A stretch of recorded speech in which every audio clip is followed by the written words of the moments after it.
2월 11일 목요일 하나님께서 저희에게 주시는 말씀은 마태복음 12장 38절부터 50절까지의 말씀입니다. 하나님의 말씀입니다. 그때의 서기관과 바리새인 중 몇 사람이 말하되 선생님이여 우리에게 표적 보여주시기를 원하나이다. 예수께서 대답하여 이르시되 악하고 음란한 세대가 표적을 구하나 선지자 요나의 표적밖에는 보일 표적이 없느니라. 요나가 밤낮 사흘 동안 큰 물고기 뱃속에 있었던 것 같이 인자도 밤낮 사흘 동안 땅속에 있으리라. 심판때에 니느웨 사람들이 일어나 이 세대 사람을 정죄하리니 이는 그들이 요나의 전도를 듣고 회개하였음이거니와 요나보다 더 큰 이가 여기 있으며 심판때에 남방 여왕이 일어나 이 세대 사람을 정죄하리니 이는 그가 솔로몬의 지혜로운 말을 들으려고 땅끝에서 왔음이거니와 솔로몬보다 더 큰 이가 여기 있느니라. 더러운 귀신이 사람에게서 나갔을 때에 물 없는 곳으로 다니며 쉬기를 구하되 쉴 곳을 얻지 못하고 이에 이르되 내가 나온 내 집으로 돌아가리라 하고 와 보니 그 집이 비고 청소되고 수리되었거늘 이에 가서 저보다 더 악한 귀신 7을 데리고 들어가서 거하니 그 사람의 나중 형편이 전보다 더욱 심하게 되느니라. 이 악한 세대가 또한 이렇게 되리라. 예수께서 무리에게 말씀하실 때에 그의 어머니와 동생들이 예수께 말하려고 밖에 섰더니 한 사람이 예수께 여짜오되 보소서 당신의 어머니와 동생들이 당신께 말하려고 밖에 서 있나이다 하니 말하던 사람에게 대답하여 이르시되 누가 내 어머니며 내 동생들이냐 하시고 손을 내밀어 제자들을 가리켜 이르시되 나의 어머니와 나의 동생들을 보라. 누구든지 하늘에 계신 내 아버지의 뜻대로 하는 자가 내 형제요 자매요 어머니이니라 하시더라. 아멘. 오늘 주어진 본문 말씀에는 크게 두 가지 내용이 나옵니다. 첫 번째는 예수님께 표적을 보여달라고 하는 바리새인과 서기관의 불신앙을 예수님께서 책망하시는 내용과 누가 예수님의 참 가족인지를 규정해 주시는 그런 내용 두 가지가 나옵니다. 먼저 이 표적을 구하는 서기관과 바리새인들에 대한 내용을 먼저 보겠습니다. 38절 말씀을 보시면은 그때의 서기관과 바리새인 중 몇 사람이 말하되 선생님이여 우리에게 표적 보여주시기를 원하나이다. 네, 바리새인이 계속해서 이 시비를 걸려고 또 예수님을 죽이려고 의논하고 예수님의 그 행적들 하나하나를 지적하면서 비판하는 고발할 거리를 찾는 그런 모습을 계속 보였는데요. 이제는 서기관이 지금 추가되고 있습니다. 서기관도 지금 합류하는 내용이 나오는데 이전에는 바리새인들만 이야기했다면 이제는 서기관과 바리새인 이렇게 돼 있는 것을 저희가 볼 수가 있습니다. 이 서기관과 바리새인 중 몇 사람이 와서 질문을 합니다. 예수님께 우리에게 표적 보여주시기를 원합니다. 근데 사실은 이 질문을 잘 보면은 이들이 정말 표적을 보기를 원해서 질문하는 것이 아니라는 것을 우리가 알 수가 있습니다. 이들은 예수님을 어떻게든 그 비방할 거리, 지적할 거리를 찾으려고 하고 있는 사람들이기 때문에 이 질문 자체는 정말 원해서가 아니죠. 표적 보여주시기를 원하나이다. 참 이게 아이러니합니다. 왜냐하면 이미 예수님께서는 많은 표적들을 보여주셨거든요. 그리고 이 서기관과 바리새인들도 그 사실을 알고 있습니다. 그런데 또 표적 보여주기를 원합니다. 이렇게 이야기하는 거죠. 여기서 이 표적을 보여달라는 말은 그 예수님이 진짜 메시아인지 또 이게 정체성이 도대체 어떤 정체성을 갖고 있는지 그걸 알려고 하는 그런 질문인 거죠. 이 표적이란 말 자체가 무언가를 증명하는 특별한 징조나 상징 기적들을 가리키는데요. 그걸 보여달라고 그러는 거죠. 그러니까 믿지 않는 마음이기 때문에 계속해서 지금 보여달라고 하는 거죠. 그런데 예수님은 그 모습을 그 의도를 잘 알고 계셨기 때문에요. 구하는 표적을 구하는 그것을 그대로 들어드리기보다는 정확한 대답을 해주고 있습니다. 40절 보시면은요. 39절이 답이죠. 예수께서 대답하여 이르시되 악하고 음란한 세대가 표적을 구하나 선지자 요나의 표적밖에는 보일 표적이 없느니라. 예수님은 이 질문하는 바리새인과 서기관들을 악하고 음란한 세대라고 그렇게 이야기하십니다. 악하고 음란한 세대, 좀 굉장히 강하죠. 예, 이 지금 서기관과 바리새인들의 모습이 이런 모습을 보여주고 있다 하는 거죠. 하나님께도 굉장히 지금 잘못하고 있는 그런 세대의 모습을 보여주고 있다는 거예요. 악하고 음란한 세대가 표적을 구하나 선지자 요나의 표적밖에는 보일 표적이 없다. 예, 이 말씀은 지금 선지자 요나의 표적은 예수님의 그 부활을 지금 이야기하는 거죠. 예, 3일 동안 그 큰 물고기 뱃속에 있었던 요나가 그 다시 건져지는 것처럼 인자도 밤낮 사흘 동안 땅속에 있을 것이다. 예수님의 그 부활에 대한 이야기를 하는데 이 말은 뭐냐면은요. 많은 표적을 보여줬는데도 불구하고 그 표적을 믿지 않는 거예요. 그 표적을 통해서 많은 사람들은 다윗의 자손이라고 그렇게 인지하는데 이 서기관과 바리새인들은 전혀 인지하지 못하는 거죠. 아니 믿으려고 하지 않는 거죠. 그런 상황에서 표적들을 보고도 믿지 않는 그들에게 이 하나 남은 거예요. 부활의 표적을 밖엔 보일 게 없다. 이미 다 많은 표적을 보여줬다. 그리고 부활의 표적밖에는 보일 것이 없다. 예수님의 마음속에는 이런 부활의 표적을 보고서도 너희가 믿겠냐 하는 그런 마음 생각도 있는 겁니다. 그러면서 이야기합니다. 심판 때에 니느웨 사람들이 일어나 이 세대 사람을 정죄하리다 하리니 악하고 음란한 이 세대를 정죄할 것이다.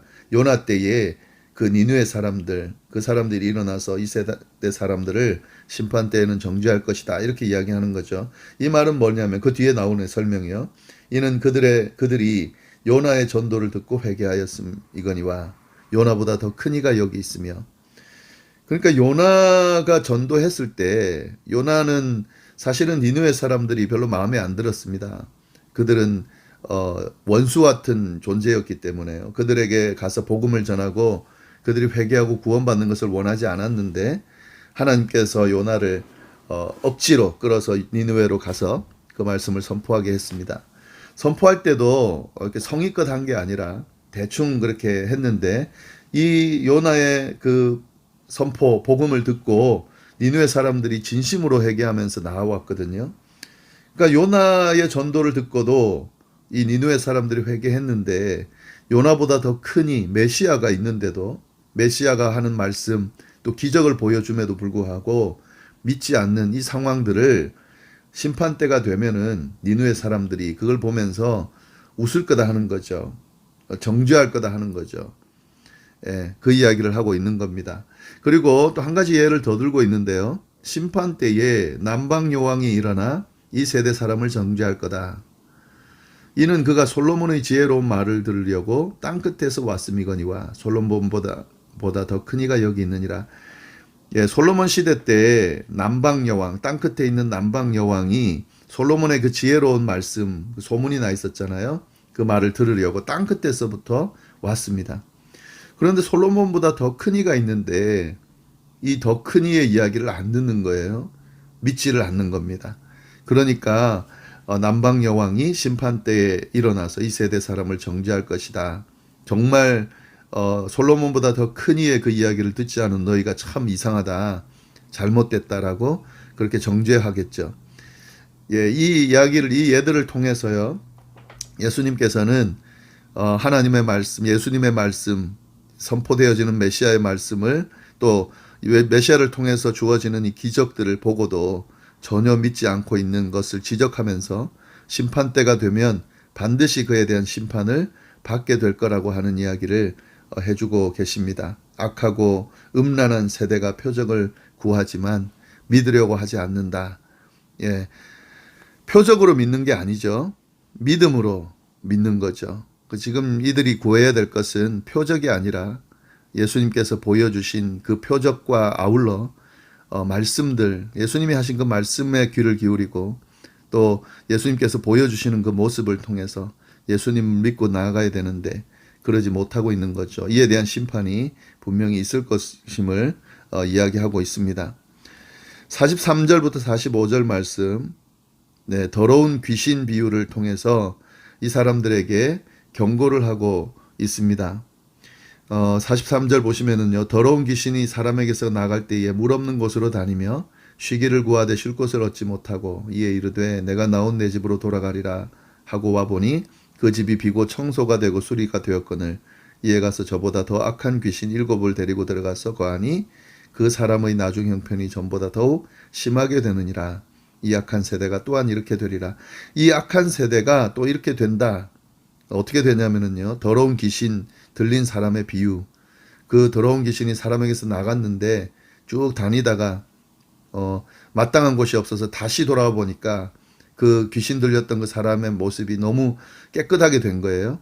그래서 더 악한 귀신 7을 데리고 와서 거기서 거하게 되는 것처럼 이 악한 세대가 그렇게 된다 하는 거예요. 지금 예수님께서 오셔서 청결하게 하고 있습니다. 사단들이 활동하지 못하도록 사단을 쫓아내고 이 마귀를 쫓아내고 청결하고 하고 있는 이런 상황인데, 그런데 더 조심해야 되는 거죠. 나중에 예수님이 가시고 난 뒤에 이 악한 세대들이 이 깨끗해져 있는 모습을 보면서 더 악한 귀신 7을 데리고 와서 그렇게 해서 더 예전보다 형편이 더 안 좋아지는 그런 상황이 될 거라고 지금 이야기하는 겁니다. 그렇기 때문에 말씀을 듣고 그렇게 끝내는 것이 아니라, 자꾸 거부할 것이 아니라 진심으로 믿고 회개해서 예수님을 따르는 삶을 온전하게 살지 않으면 이런 일이 일어난다라는 경고의 말씀을 이 비유를 통해서 해주고 계십니다. 네, 그 다음 내용 46절부터 50절 내용은 예수님의 참 가족이 누군지에 대한 내용을 알려주고 있습니다. 예수께서 무리에게 말씀을 하실 때에 46절, 그의 어머니와 동생들이 예수께 말하려고 밖에 섰다. 예수님을 찾아온 겁니다. 어머니 마리아와 동생들이 예수님을 찾아왔어요. 근데 여기서 우리가 이 분위기를 좀 잘 알 필요가 있습니다. 마태복음에는 지금 기록되어 있지 않은데 마가복음 3장 21절과 연결해서 좀 볼 필요가 있습니다. 단순하게 예수님을 방문한 게 아닙니다. 예수님을 만나려고 밖에 서 있다 이렇게 이야기를 하니까 그냥 예수님 찾아온 거다 이렇게 생각하고 있을 텐데요. 그게 아니라 예수님 잡으러 온 겁니다. 왜 예수님을 잡으러 왔다고 말하냐면요, 예수님이 미쳤다고 지금 이 가족들이 생각하고 있는 거예요. 마가복음에는 그 내용이 나옵니다. 예수님이 미쳤다고 가족들이 생각한다는 내용이 나옵니다. 그래서 이 미친 그 가족이 지금 밖에서 막 나대니까 그걸 하지 못하게 잡으러 온 거예요. 네. 근데 이제 그 모습을 보고 한 사람이 예수께 여짜오되 보소서 당신의 어머니와 동생들이 당신께 말하려고 밖에 서 있습니다. 네, 이렇게 이야기를 해주죠. 그런데 예수님이 누가 내 어머니며 내 동생들이냐, 이렇게 이야기를 합니다. 그러니까 내 어머니 내 가족이 아니다, 내 동생들이 아니다, 뭐 이렇게 이야기하는 것처럼 들리는데, 지금 이 말씀은 그 말씀은 아니죠. 당연히 가족이죠. 어머니고 동생들이죠. 근데 예수님께서 하시는 이 말씀은 인간으로서 이야기하시는 것이 아니라요, 메시아로서 말씀을 하시는 겁니다. 단순하게 혈육 관계를 부정하는 것으로 그 의미로 이야기하는 것이 아니라 하나님 안에서 새로운 가족 구성원이 있음을 지금 선포하시는 겁니다. 누가 내 어머니며 내 동생들이냐 하시면서 진짜 참 가족이 누구인지 말해주는데요. 50절, 누구든지 하늘에 계신 내 아버지의 뜻대로 하는 자가 내 형제요 자매요 어머니시다. 새로운 가족, 영적인 가족, 메시아로서 선포하는 가족의 새 정의를 말씀해 주십니다. 누가 예수님의 가족인가? 하늘에 계신 아버지의 뜻대로 하는 자들, 그 자가 바로 형제고 자매고 어머니다. 이거를 이야기하는 겁니다. 그러면서 49절 말씀, 손을 내밀어 제자들을 가르쳐 이르시되 나의 어머니와 나의 동생들을 보라. 지금 제자들이 바로 나의 어머니고 나의 동생들이다 하는 거죠. 하늘에 계신 아버지의 뜻대로 행하는 제자들, 이 제자들이 바로 가족이다 이야기를 하십니다. 여기서 우리가 좀 잘 주목해야 될 부분은 하나님 안에서 새롭게 이루어진 가족 구성원에 대해서 우리가 볼 수가 있어야 합니다. 혈육의 가족들도 마찬가지입니다. 이 관계 안에서 하나님 안에서 새롭게 이루어진 가족 관계 안에서 혈육의 관계를 새롭게 재정립할 필요가 있습니다. 특별히 그리스도인들, 예수님을 따르는 제자들은 주님 안에서 한 가족임을 볼 수 있어야 한다는 거죠. 내 사랑하는 혈육의 가족들도 마찬가지입니다. 주님 안에서 이 가족의 의미를 생각할 수 있어야 한다 하는 거죠. 따라서 모든 가족이 주님의 가족이 되는 것을 우리가 포기하면 안 되는 거죠.